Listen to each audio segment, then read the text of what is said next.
மும்பைல இருந்து கேரளா கொச்சின்னு 29 மணி நேரம் டைமிங் கொடுத்தாங்க.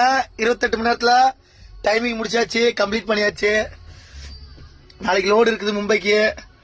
ஆனா நம்ம வீட்டு வேலை இருக்குது, அதனால லெஸ்ட் இறங்குறோம். காட்டுல நெல் எடுத்துருக்கிறல்ல, நெல்லை கொண்டு போய் பேட்டையில கொண்டு போய் சேர்க்கணும்.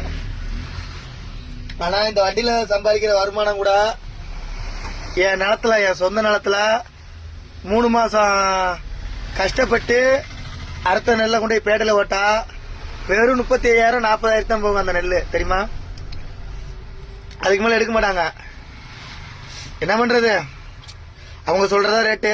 காலம் மாறும், கண்டிப்பா காலம் மாறும். அப்ப கண்டிப்பா நம்ம பதில் சொல்லுவோம், ஒன்னும் தப்பு இல்ல. பூரா விவசாய நிலத்தை பூரா பிளாட் போட்டுட்டு இருக்காங்க. ஏன் விவசாய நிலத்தை நான் விற்க மாட்டேன், வெள்ளாம போடுவேன். அப்ப நான் சொல்றதா ரேட்டு. காலம் மாறும், எப்பயுமே நம்ம தான். அவ்வளவுதான். வண்டியை திருப்பூர்ல விட்டு கிளம்ப வேண்டியதா ஊருக்கு. நம்ம பயணம் முடிஞ்சிச்சு. அடுத்து 1 வாரம் கழிச்சு நம்ம பயணம் சிறப்பா கிளம்போம். நம்ம தான்